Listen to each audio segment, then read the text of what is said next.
Welcome everybody, here's your Strategy Wolf, and welcome back to a new great multiplayer strategic command project of mine and the very, much appreciated Balthazor Strategic Arcana, or Old Crow Balthazor.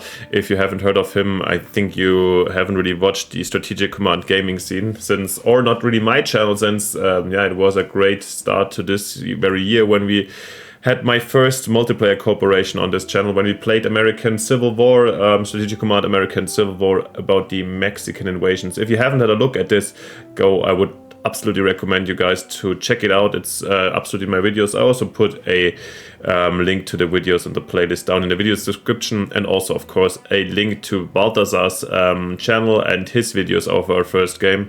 So yeah, if you haven't seen this one, I would highly recommend it. You can watch it in like a changing perspective. So unlike the other strategic command, for example, my War in the Pacific playthrough, there's no AI, it's a real enemy, and things are extremely tense. So go have a look, check it out. And of course, I owe Balthazar also a lot of thanks for reaching out the first time for first play, and I pretty much think I've gained a lot of you followers, subscribers to my channel thanks to his support and his cooperation. So thank you a lot here at this point once again, and of course who is back and who is coming back to enjoy this one.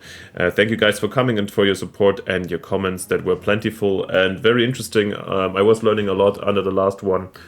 Yeah, and I really did enjoy our last project, but we're not here to talk about and dwell about the past. We are here to announce and have this very intro episode to the new project about Strategic Command World War I, Shadow of the Tsar scenario. And you're right, we are back in Russia after, unfortunately, the Russian campaign in Victoria 3 that I had to abort due to mod and patch situations.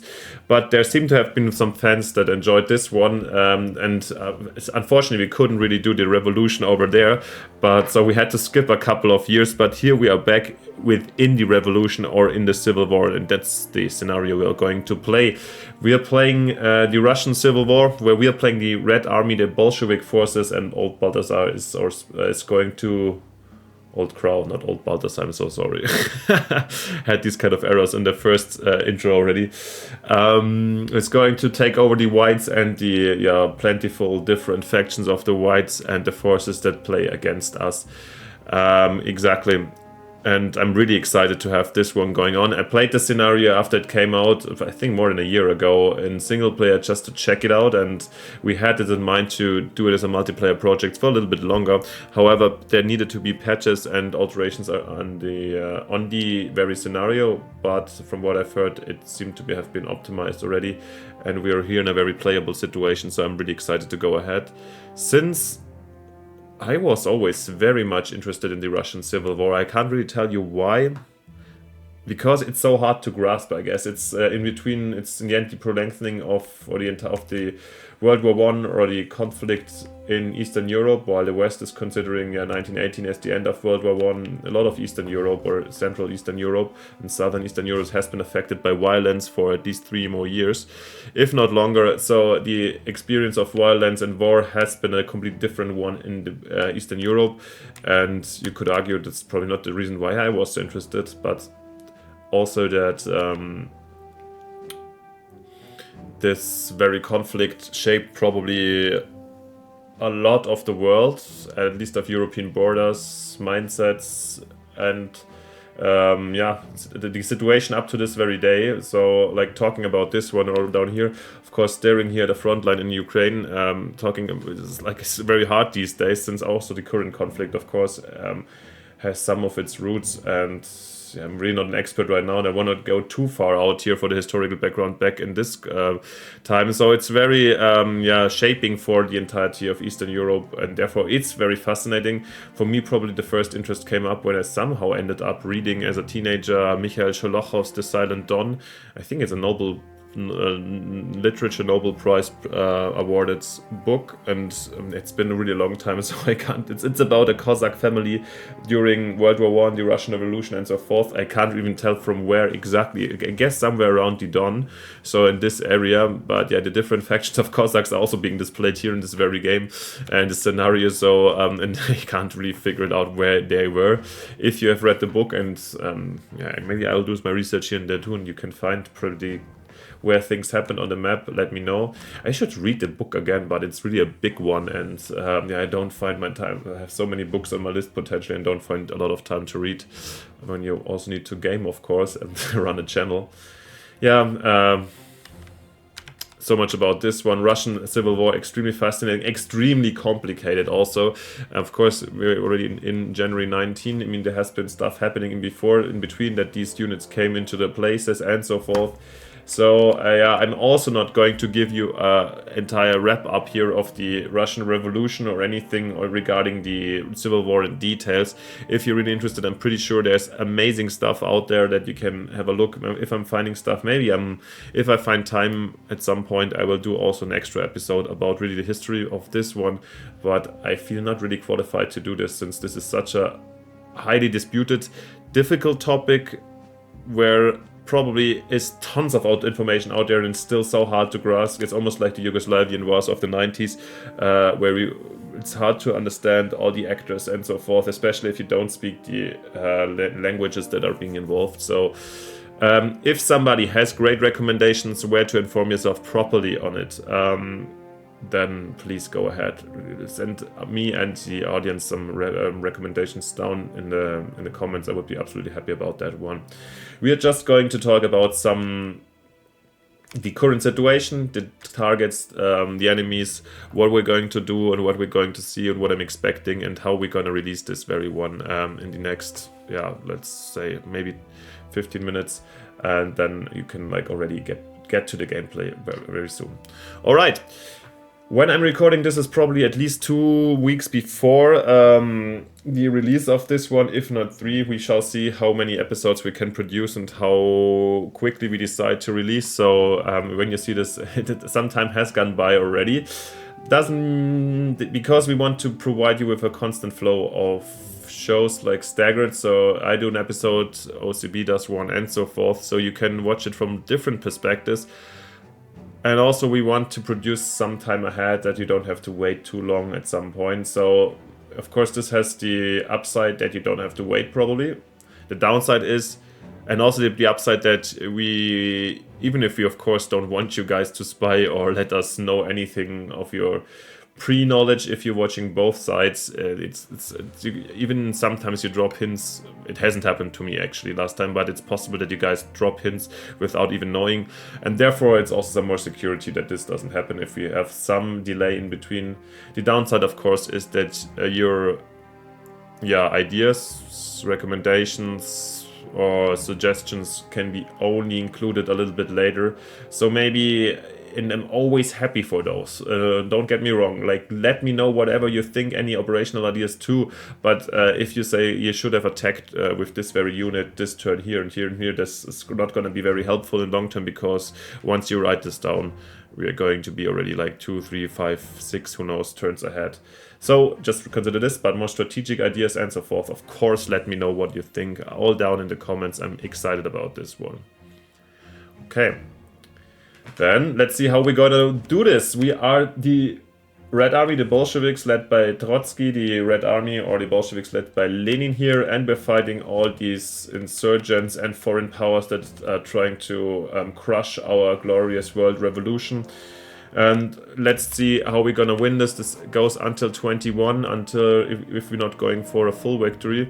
But let's quickly go for the victory conditions so you guys know what's up. For the major victory, which of course we are envisaging, Bolshevik major victory, we need Moscow, Petrograd, which is St. Petersburg, Tsaritsyn, which is Stalingrad in the end, or next to Stalingrad, I'll show it to you later, Minsk, Kiev, Arkhangelsk, Yekaterinburg, and Rostov. This is the major one, wasn't there? Decisive is even bigger. Oh yeah. Okay, Ekaterinburg and Rostov. So, like, basically the core areas. We need to conquer Arkhangelsk. We need to, which is currently occupied by US forces, even but we're gonna come to the foreigners soon. Petrograd, Moscow, Minsk, Kiev. What is Rostov, right? Oh god, not this one. Victory conditions. Rostov. Rostov was here. Yekaterinburg is, I guess, Tsaritsyn here, Stalingrad. Yekaterinburg is in... Ah yeah, here in Siberia, exactly. And for the decisive victory, I think there were also Tallinn and Warsaw on top. So Tallinn in Estonia here, and of course Warsaw in Poland, which is going to be... It's probably the hardest one to achieve, I guess. And the enemy basically gets us down. There's also the minor victory, Moscow, Petrograd, Tsaritsyn, Minsk, basically holding Russia in the end, the inner line, I would say, preserving the revolution. However, they win if decisively, if we drop it under 1%, or if they conquer all these places. But I guess if they conquer all these places, then we're down anyways. Or then... Okay, by the way, this is... if we want to end before December 21, and then these conditions come in. So just that you have seen the victory condition, it's going to be a long road to go. However, we control already some. Yeah. We're playing World War 1. This is Strategic Command World War 1, so consider some things are differently done than in American Civil War. Still, I think the prepared bonus is quite huge, but I have to actually have a look at when you at the baseline rules of World War 1 again. This should be considered. There is Air Force and so forth out there. However, I doubt that we're gonna get Air Force so quickly out. There's research, which is nice, which I like about the scenario, because a lot of the smaller scenarios often don't provide any research. This has one, which I really appreciate. So we do have research, there's diplomacy. However, for us, we can only interact with Finland at the moment, and yeah, I doubt that we're gonna do that too much. However, if you have a look at the war map, you're gonna see how many countries are involved in here. However, apart from Norway, Denmark, Austria, Czech, Hungary, Yugoslavia, Albania, Italy, I think basically don't play a role. I'm actually surprised that Italy is displayed in here, in Greece or Turkey. I don't know why they left this, the Middle East also in here. So basically what I can tell you right now is that we're fighting different set of forces. Finland is neutral unless we have to keep therefore these two hexes here, the forts here occupied. Otherwise the Finnish will decide, think about coming in. We're fighting Estonia. We're fighting here Latvia apparently, Lithuania, and then there's also the Freikorps around, the remaining German units of World War I that are like kind of partially independently working around.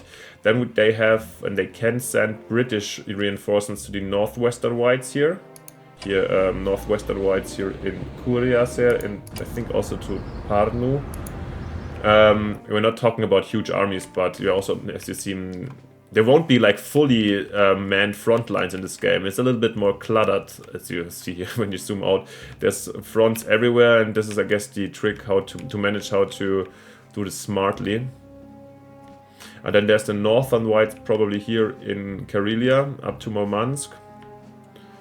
And here in Arkhangelsk, they're, I think, supported by some US-American troops. Exactly, then we do have the Ukrainians are fighting us. The Poles, of course, are fighting us. Then we do have the Hirovits fighting us again. I guess we have the here the I guess the southern whites. I guess this is the Nikin, the main opponent, the main force is fighting us here.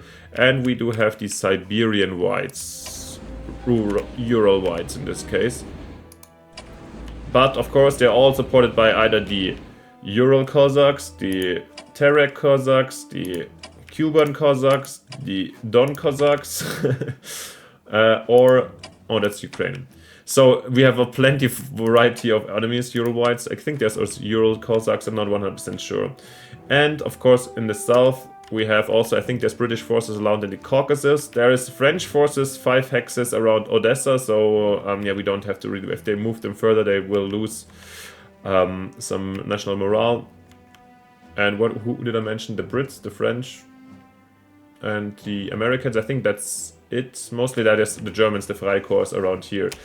And our allies that should we also talk about is the Makhnovists, like these Ukrainian anarchists. And once again, I don't want to get too deep into the details of the Russian Civil War. So this is a subgroup of anarchistic under the leadership of Makhno, who were fighting alongside the Red Army and occupied huge chunks of Ukraine, apparently historically, but in the end were also crushed by the Bolsheviks and taken over. And we do have the Western Ukraine forces that were in conflict with the Poles and also the other Ukrainians for a bit, like also revolutionaries, but they were crushed, historically speaking, by the half of the year 1919. So we shall see if these guys have any chance to survive over here. Whew. As you see, plentiful factions, and it gets even more complicated since some of these factions have very strong constraints.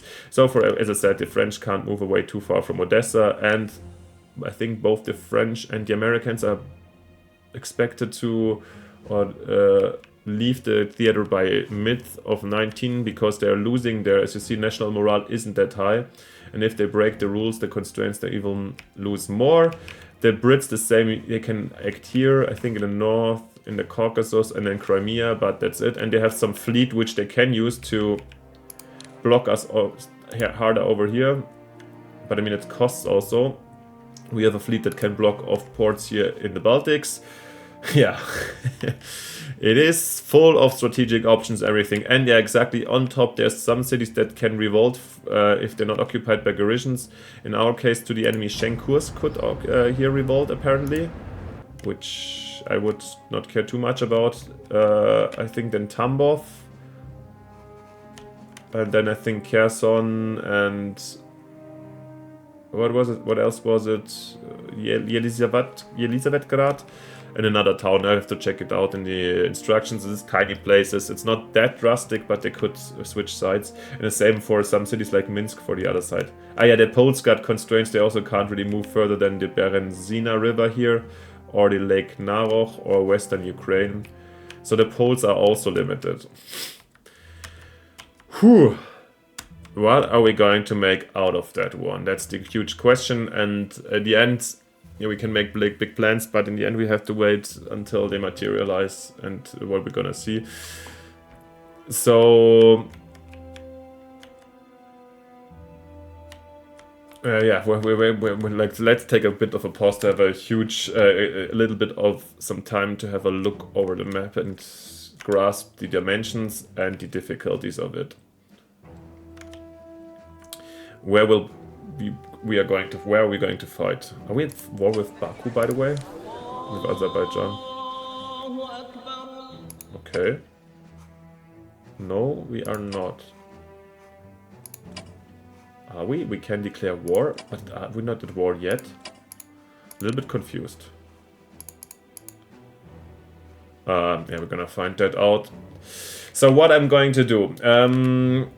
At first, I think we need to consolidate. Of course, we need to protect the most important areas. So I think I'll try to reinforce Minsk a bit here, that the Poles can't do like a surprise maneuver here. That is, I want to hold Riga probably as a network here in the west.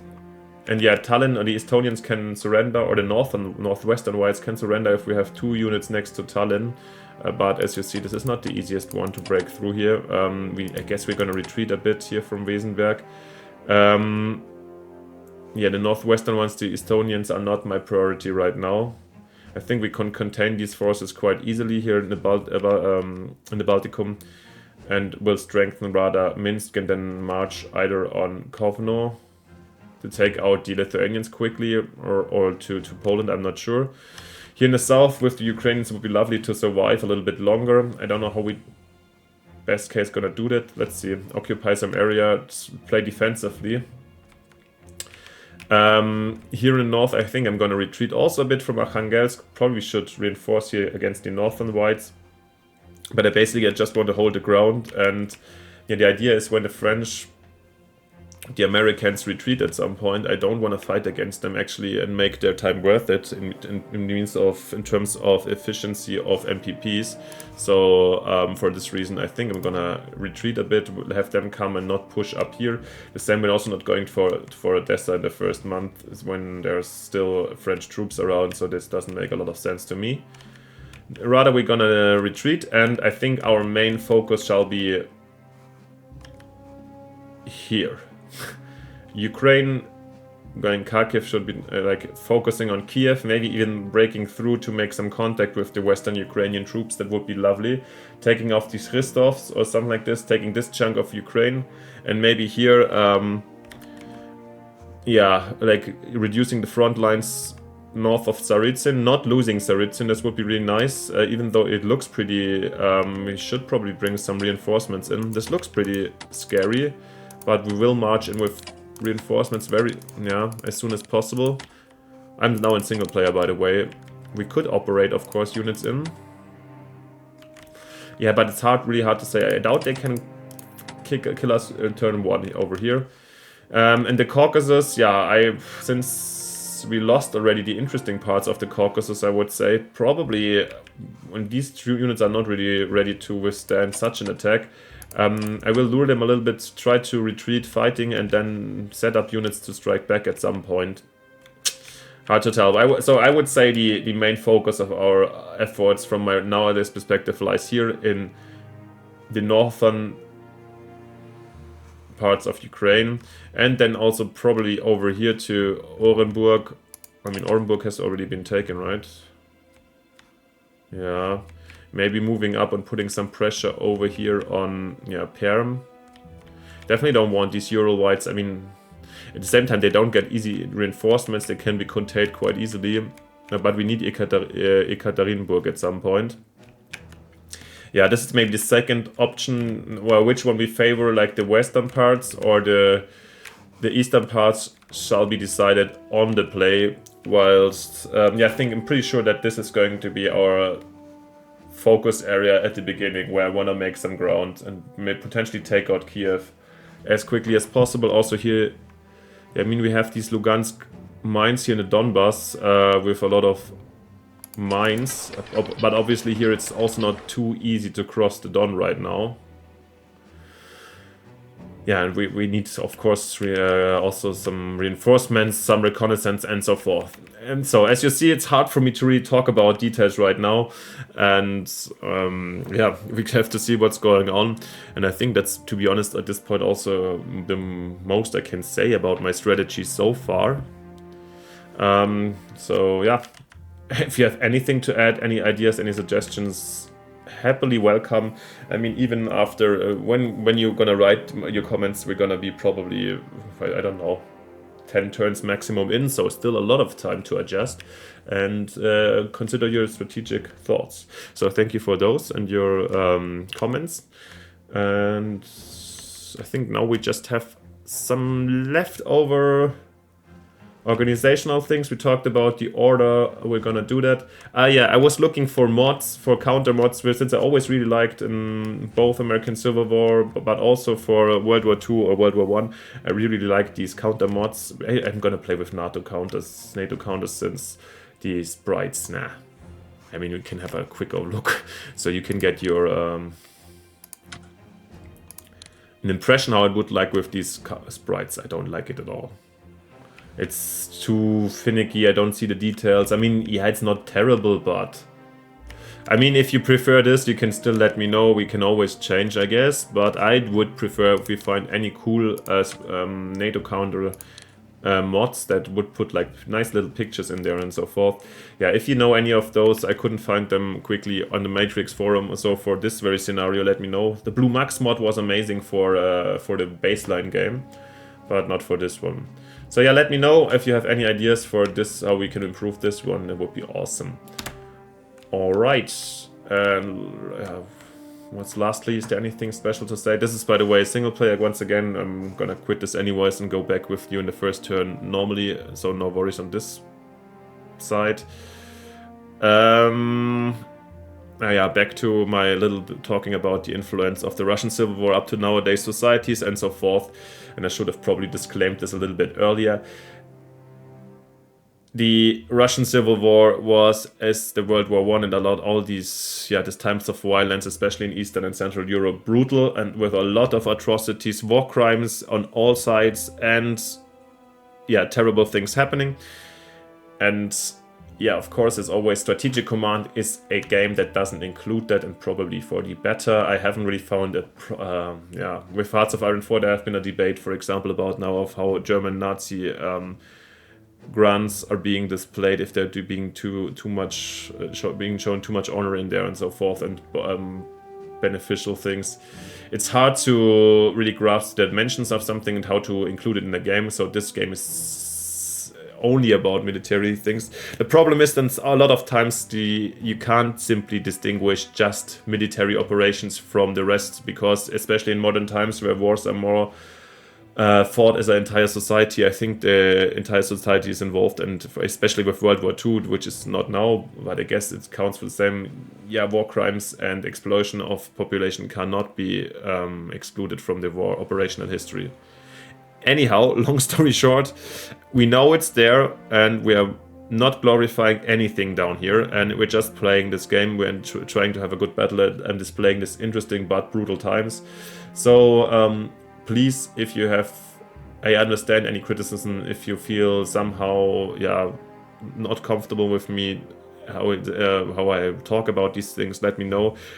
Comments and so forth, always very much welcome. However, I try to not include this too much right now, because it's about us, the game, and so forth. So please, But what I will definitely not enjoy here, and if there's any comments that are being unreasonable, racist, nationalistic, or somehow aggressive in any kind of form, especially since this obviously pre-shadows or shadows, I hope I'm using the right term, puts a shadow on the current conflict and so forth. And again, we're playing Russia, in the end, the Imperial Russia, like in our Victoria game, but I am personally distancing myself massively from the current Russian regime, and I do think that for the current crisis and the deaths and so forth, despite multifactorial argumentations lines that can be drawn, in the end the responsibility is to be seen with the Russians, and they had the choice to march over these borders that we see over here, and affecting thousands of people, and not only in Ukraine but also Europe, but mostly in Ukraine. So I definitely don't want to glorify the Russians despite playing them the second time. I'm fascinated by their history and so forth, but I do condemn their actions right now. It's just wanted to have it said right now for the moment. I will not shut down anybody who has maybe realistic things to say, but stupid nationalism or aggression will definitely not be tolerated here. And once again, this is I clearly want to distinguish myself from those kind of forces, even though we're playing the imperial centralist Russia here that tries to erect this massive empire for the next 70 years. 70? Oh yeah. Wow. I didn't think too much, but actually correct. All right, guys. That being said, I really hope you're also hyped as I am, and I don't want to have you around for too long anymore. Let me know what you think. Of course, if you haven't yet and you want to see what's going on, leave me a like and subscription, and follow this playlist in the end, where we're going to have the gameplay coming up very soon. And then hopefully be with me, and also, of course, leave Balthazor Strategic Arcana and to follow his channel. Make sure we're both profiting, since we're both putting a lot of heart and love into these projects, and let's hope for a really interesting, really challenging campaign for both of us, and a lot of fun. So thanks for watching. See you then in the next episode, in the next real episode, and see you then. Bye, your Strategy Wolf.